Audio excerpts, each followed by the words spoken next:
Hello everyone, a single ancient clay tablet covered in cuneiform script, with a beam of light illuminating the name, Inanna. Let's be frank with the reality, our habits and thought patterns are silently holding back our potential. So, before we get comfortable, please take a quick moment to like the video and subscribe to the channel, but only if you really love what I do here. Let us know where you're watching from and what time it is for you in the comments below. And, finally, let's end with these exact words.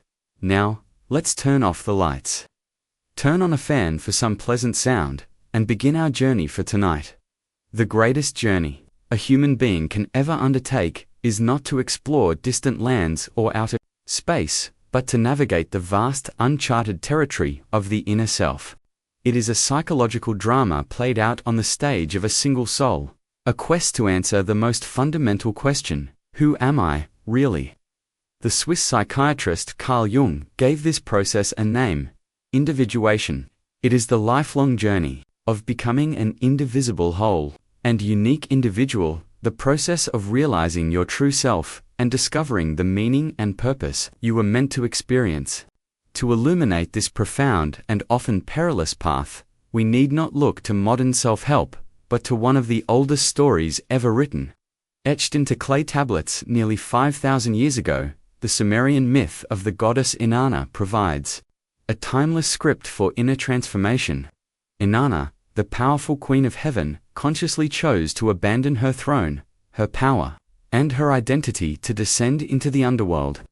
There, she would face her dark sister, be stripped of everything she was, die, and ultimately, be reborn, more whole and more powerful than before. Her journey is a breathtakingly precise metaphor for the path each of us must walk to achieve psychological wholeness. In this drama, we will meet the key actors of our own psyche, as identified by Jung. First, the persona, the social mask, we, present to the world. Then, the shadow, the disowned and repressed part of ourselves that holds both our darkness and our hidden gold. And finally, the anima, or animus, the inner counterpart to our gendered identity, the bridge to the deepest parts of our unconscious. Confronting and integrating these inner figures is the great work required to realize the self, the archetype of wholeness, the true center of the soul. This journey unfolds in three great acts, framed by the ancient stages of alchemy, a symbolic system that Jung recognized as a perfect parallel to psychological transformation. Act 1, Nigredo, the blackening, a time of dissolution and descent into darkness. Act 2, Albedo, the whitening, a phase of purification and illumination. And Act 3, Rubedo, the reddening, the final stage of rebirth, reintegration, and the return to life, transformed. This is not merely a collection of interesting metaphors. The stunning parallels between a 5,000-year-old myth, medieval alchemy, and 20th century psychology point to a deep, archetypal structure within the human psyche itself. Tonight, we will translate this timeless blueprint into a modern, actionable guide for the journey Jung called becoming who one really is. Our journey begins, not in the depths of the underworld, but in the familiar landscape of our everyday lives. It begins with the persona. The term, drawn from the Latin word for the masks worn by ancient actors, was used by Jung to describe the social face we present to the world.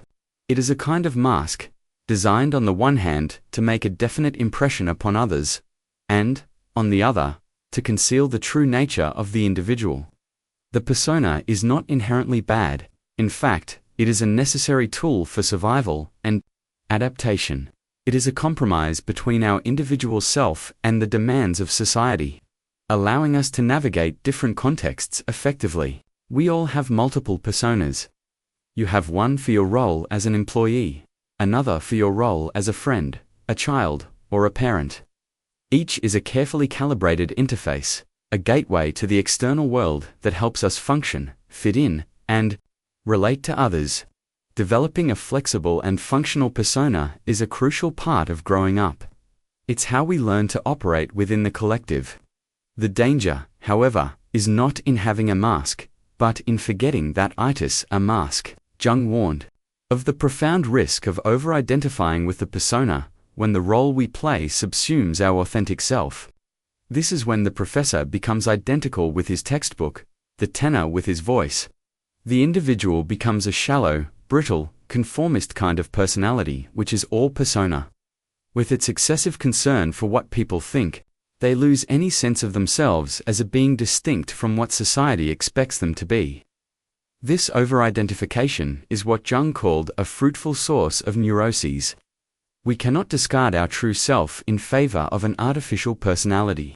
Without punishment, it creates a profound imbalance, where our inner life is starved and sacrificed for a hollow, collective identity. The very tool that brought us success and acceptance in the first half of life becomes the primary obstacle to our growth in the second. We build a gilded cage around ourselves, and then forget we are the ones who hold the key. But the authentic self, the deeper soul, will not be silenced forever. It begins to push against the confines of the mask. This is when the cracks appear. The breakdown of the persona, as Jung called it, is not a sign of failure, but a sign of life. It can be triggered by a crisis, a job loss, a divorce, a death, or it can manifest as a slow-burning sense of meaninglessness, a persistent feeling of being an imposter in your own life. This is the soul's invitation to the underworld. Is the moment Inanna, Queen of Heaven, opened her ear to the great below, recognizing a call from a realm her royal persona could not enter. This dissolution is terrifying. It can lead to a state of chaos and disorientation as the fantasies and feelings we've repressed are suddenly unleashed. But it is absolutely necessary. The successful persona must fail, so that the true self can finally begin to emerge. When the persona begins to crack, what emerges from the depths is the shadow. The shadow is one of Jung's most essential and misunderstood concepts. It is the unconscious part of our personality, the repository for everything we refuse to acknowledge about ourselves. It is the collection of all the aspects of our identity that we have rejected and repressed, pushing them down into the darkness of our psyche because we deem them unacceptable, immoral, shameful, or simply inconvenient. The shadow contains our aggressive impulses, our irrational fears, our unacceptable desires, and our guilt-laden experiences. But it is crucial to understand that the shadow is not inherently evil. It is simply what has been disowned. In fact, it can contain profoundly positive qualities. What the Jungian analyst Robert A. Johnson called our psychological gold. This is our repressed creativity, our unexpressed assertiveness, our buried intuition, our latent talents, qualities we may have suppressed because our family or society taught us they were selfish, rude, or inappropriate. A woman might repress her assertiveness because she was taught it isn't ladylike. A man might repress his sensitivity because he was told boys don't cry. These positive traits, banished to the darkness, become part of the shadow alongside the more difficult aspects. Confronting the shadow, Jung said, is a moral problem that challenges the whole ego personality. For no one can become conscious of the shadow without considerable moral effort. It requires recognizing these dark aspects as present and real within us. Because this work is so difficult, we have a powerful psychological defense mechanism to avoid it. Projection. When we are unconscious of our own shadow, we cannot see it in ourselves. Instead, we see it everywhere in others. Projection is the act of attributing our own unacknowledged traits, feelings, and motives onto another person. As the saying goes, first we reject, then we project. Our strongest and most volatile emotional reactions to other people are often direct signposts to our unintegrated selves. When you find yourself disproportionately enraged by someone's arrogance, laziness, or ignorance, you are very likely looking at a projection of your own shadow. The internet troll who obsessively calls others stupid is often projecting their own deep-seated insecurity and fear of being seen as untalented. The parent who punishes their child with excessive harshness for a particular fault, like lying, is often being confronted with their own disowned dishonesty. We also project our gold. When we idolize someone, a mentor, a celebrity, a romantic partner, and see them as a perfect hero, a genius, or a saint, We are often projecting our own unrecognized potential onto them. We see our own latent greatness in them because we haven't yet found the courage to claim it for ourselves. This is the great work of this stage. To begin withdrawing these projections, it requires paying close attention to our emotional triggers. Who makes you irrationally angry? Who do you blindly admire? In these reactions lies the map back to your own soul. By observing these intense feelings instead of just acting on them, we can begin to see that the world is a mirror, and the figures that populate it are often just showing us the hidden parts of ourselves. This brings us to the foundational principle of the entire journey, the great aha moment that turns our understanding of healing on its head. It is the beginning of the alchemical stage, known as the Nigredo, the blackening. In this stage, the alchemist would take the base materials and subject them to intense heat, burning away the dross and impurities until only a uniform black matter remained. Psychologically, the Nigredo represents the dark night of the soul, a period of depression, confusion, and the death of the old self, which creates the necessary space for rebirth. The foundational principle is this: the descent into darkness is not a sign of failure. It is a sacred and necessary pilgrimage. The crisis that shatters your persona is not a catastrophe to be avoided, but an invitation to be answered. The Sumerian myth provides the perfect framework. Inanna, the powerful queen of heaven, consciously decides to journey to the great below, the underworld. Her stated reason is to attend the funeral of her sister's husband, but her secret, unacknowledged motive is one of conquest. She intends to overthrow her sister, Ereshkigal, the queen of the dead, and add the underworld to her domain. This detail is crucial. It represents the hubris of the ego.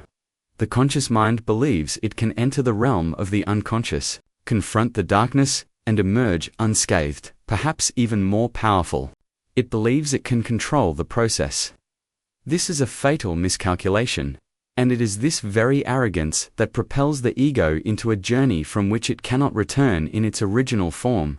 The aha moment is the realization that the suffering of the Nigredo is not meaningless. The breakdown is the breakthrough. The pain is not the problem. The pain is the path. We are taught to fear and avoid darkness, to pathologize depression, to see a life crisis as something to be fixed as quickly as possible so we can return to normal. But this journey teaches us that there is no going back. The point is not to patch up the old persona and pretend the crisis never happened. The point is to allow the dissolution to occur, to surrender to the blackening, because it is the only way to burn away the false self and discover the prima material, the pure, original, uncorrupted essence of who you truly are. This is a radical reframing of our most difficult experiences. It suggests that the moments we perceive as our greatest defeats are, in fact, the soul's greatest opportunities for transformation. You don't descend because you are weak. You descend because some part of you is ready to become whole. To understand how this principle of descent works, we must follow Inanna through the 7 gates of the underworld. Her journey provides a step-by-step deconstruction of the ego's defenses. At each of the 7 gates, the gatekeeper, Neti, demands that she surrender one piece of her royal attire, one symbol of her power. At the first gate, her crown is removed. Then her beads, her rings, her scepter, and finally, at the 7th gate, her royal robe. She is left naked and powerless before her dark sister. Each item stripped away represents a layer of her persona, a source of her conscious identity and power. This process is involuntary and painful. Each time, Inanna protests, "What is this?" And Neti replies with the same unyielding refrain, "Quiet, Inanna. The ways of the underworld are perfect. Do not question them." This exchange symbolizes an unshakable psychological truth. To go deeper, the surface self must be dismantled. The ego cannot negotiate with the laws of the soul. This journey forces us to redefine our modern, often romanticized concept of vulnerability. The word's etymology traces back to the Latin vulnerare, which means to wound. The path of individuation does not just ask for a willingness to be wounded. It is the active, painful process of being wounded, the intentional stripping away of the ego's armor by the deeper self. This is not the gentle self-disclosure often discussed today. It is a traumatic dismantling. The pain is not a side effect of the process. It is the very mechanism of the process. This psychological struggle has a direct parallel in the architecture of our brains. The experience of the Nigredo can be understood as a battle between two key brain regions, the amygdala and the prefrontal cortex, or PFC. The amygdala, part of the ancient limbic system, is our threat detector. It constantly scans for danger and triggers our emotional responses, especially fear and anxiety. The PFC, the most evolved part of our brain, is the seat of our executive functions: reasoning, planning, and emotional regulation. The PFC exerts a top-down control, calming the reactive bottom-up signals from the amygdala. During the dark night of the soul, this system becomes dysregulated. The amygdala becomes hyperactive, constantly firing off alarm signals, while the PFC's ability to regulate these signals is weakened or completely overwhelmed. This creates a vicious feedback loop. The amygdala triggers fear, which leads to catastrophic thinking, which in turn further stimulates the amygdala. The struggle to regain control is a real, energy-consuming biological process. Inanna's descent is not just a poetic metaphor, it is an ancient depiction of a profound neurobiological event, the surrender of the conscious, regulating mind to the overwhelming, archetypal power of the deep unconscious. How then does one endure the heat of this alchemical furnace? How do we navigate the dark night when our own brain seems to be at war with itself? To answer this, we can draw upon the wisdom of both ancient philosophy and modern psychology, which offer a powerful toolkit for this stage of the journey. First, we turn to the East and the teachings of the Buddha. The cornerstone of Buddhism is the first noble truth, the truth of dukkha. While often translated as suffering, a more accurate meaning is unsatisfactoriness or unease. A strange but helpful piece of information is that the word's etymology may relate to an Aryan term for an axle hole that is not properly centered, leading to a bumpy, uncomfortable ride. This is dukkha, inherent friction and dissatisfaction of a life marked by impermanence. The Buddha taught that the root of this unsatisfactoriness is craving and attachment tanha to things that are by their nature transient. The path begins not by trying to eliminate suffering, but by radically accepting its reality as an unavoidable part of existence. This acceptance creates a stable ground from which to observe the pain of the Nigredo, without being destroyed by it.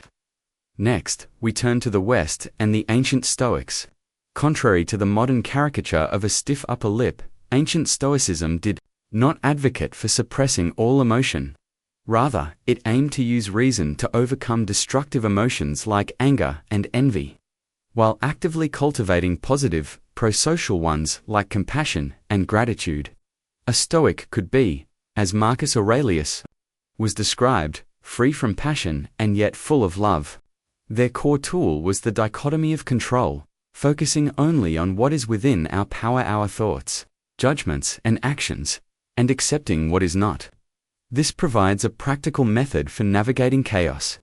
These ancient ideas find their echo in a fascinating and ongoing debate within modern psychology, centered on two primary emotion regulation strategies: cognitive reappraisal and acceptance. Cognitive reappraisal is a top-down strategy that involves actively changing the way you think about a situation to alter its emotional impact. For example, reframing a failure from "I'm useless" to "this is a learning opportunity." It relies heavily on the prefrontal cortex to challenge and rewrite our automatic thoughts. Acceptance, in contrast, is a more bottom-up strategy. It involves allowing thoughts and feelings to arise and pass without judging them or trying to change them. It's about changing your relationship to your inner experience, not the experience itself. The academic debate continues over which is more effective. Some studies suggest reappraisal is better at changing your subjective feeling in the moment, while acceptance may be less cognitively demanding and more effective at regulating your body's physiological stress response. The truth is, both are Essential tools. Reappraisal is the art of steering the ship, while acceptance is the art of weathering the storm. During the descent, you will need both. The journey through the Nigredo is fraught with peril. There comes a point where all our tools and strategies fail, where the ego's struggle ceases, and all that remains is surrender. This is the climax of the descent. After being stripped naked, at the 7 gates, Inanna is brought before her sister, Ereshkigal. The judges of the underworld pronounce her guilty, and Ereshkigal, the embodiment of all that is repressed, dark, and denied, fastens upon her the eye of death.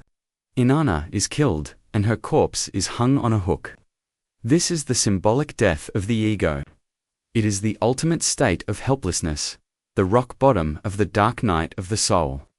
Here, in this place of total dissolution, the greatest obstacles arise. The primary obstacle is the temptation of negative restoration. This is the desperate attempt to flee the darkness and patch the old persona back together. To pretend the crisis never happened and that you are the same person you were before. It is a retreat into superficiality, a refusal to complete the journey. Another obstacle is profound despair, the belief that the darkness is permanent and that no light will ever return. This is where the inner critic becomes its most vicious, shaming you for your weakness and your pain. It is in this darkest moment that the myth reveals its most profound piece of wisdom, true wisdom of the elders. As Inanna hangs lifeless, her loyal advisor Ninshuba seeks help from the gods. The god of wisdom, Enki, does something strange. He takes the dirt from under his fingernails and fashions to tiny asexual creatures. These beings are seemingly insignificant. They have no power, no strength, no great knowledge. They possess only one skill, empathy. They travel to the underworld and find Ereshkigal in the throes of agony, groaning as if in labor. They do not try to fix her, advise her, or fight her. They simply witness her pain and mirror it back to her. When she cries, "Oh, oh, my inside," they echo, "Oh, oh, your inside." Ereshkigal, the shunned and unloved queen of the dead, is finally seen and heard in her suffering. Moved by this simple, profound act of compassion, she offers them any gift they desire. They ask only for the corpse hanging on the hook. Is the turning point. The catalyst for transformation is not strength, but empathy. It is the act of bringing non-judgmental, compassionate awareness acceptance to the most wounded, painful, and terrifying parts of the psyche. It is this act of radical self-compassion that purifies the darkness and allows the light to return. The compassionate witnessing of the shadow initiates the next great alchemical stage, the albedo, or the whitening. After the chaos and decay of the Nigredo, the albedo is a process of purification and illumination. It is the dawn that follows the dark night, the moment of spiritual awakening and insight that arises from the ashes of the old self. In this phase, you begin to understand the meaning of your descent. You see the patterns, connect the dots, and a new, clarified consciousness emerges. However, as Jung and the alchemists knew, the albedo is not the final stage. It is an abstract, ideal state, luminous and pure, but sterile. It is a profound insight that has not yet been tested or lived in the real world. To become truly whole, the journey must proceed to Rubedo, the reddening. Rubedo is the process of bringing blood back into the whitened spirit. It is the act of incarnating the newfound wisdom, of integrating the spiritual insight into your actual, lived experience. This is the transformation of the abstract silver of illumination into the living gold of an embodied, authentic self. It is the difference between talking the talk and walking the walk. Inanna's story illustrates this perfectly. After being revived with the food and water of life, she begins her ascent. But there is a price. The laws of the underworld demand a substitute. When she returns to the world of the living, she finds her consort, Dumosi, sitting on her throne, enjoying his new power rather than mourning her death. Enraged by his lack of empathy, she points her finger and condemns him to take her place in the underworld. On the surface, this seems like a cruel act of revenge, but psychologically, It represents a crucial step in her integration. Dumuzi represents a one-sided, passive aspect of the masculine principle. His symbolic sacrifice is necessary for Inanna, representing the soul, to become whole. This is the integration of what Jung called the anima and animus, the unconscious feminine principle in a man, and the unconscious masculine principle in a woman. To achieve psychological balance, we must move beyond rigid, gendered thinking, and integrate these contrasexual energies within ourselves. A truly individuated person integrates both their masculine capacity for logic and assertiveness, and their feminine capacity for empathy and relatedness, regardless of their biological sex. The mastery of this stage is the ability to hold the tension of opposites, conscious and unconscious, light and shadow, masculine and feminine, life and death, without being torn apart. This is the path to true individuation, the realization of the unified self. What is the ultimate result of this arduous journey? What does the afterpicture look like for someone who has descended into the underworld and returned? The outcome is not simply resilience. Resilience is the ability to bounce back from adversity, to return to your previous state, but the journey of individuation offers something far more profound: post-traumatic growth, or PTG. PTG is not about bouncing back, it's about bouncing forward. It is the positive psychological transformation that occurs precisely because an individual's core beliefs about themselves and the world have been shattered by a traumatic struggle. This is the critical difference. A resilient person may weather a storm without being rocked to their core. But the person who undergoes the descent is rocked to their core. Their persona is disintegrated, their worldview is broken, and it is in the struggle to make new meaning from the rubble that true growth occurs. In a deep paradox, profound transformation is often reserved for those who initially fail to be resilient. The wound becomes the womb of a new self.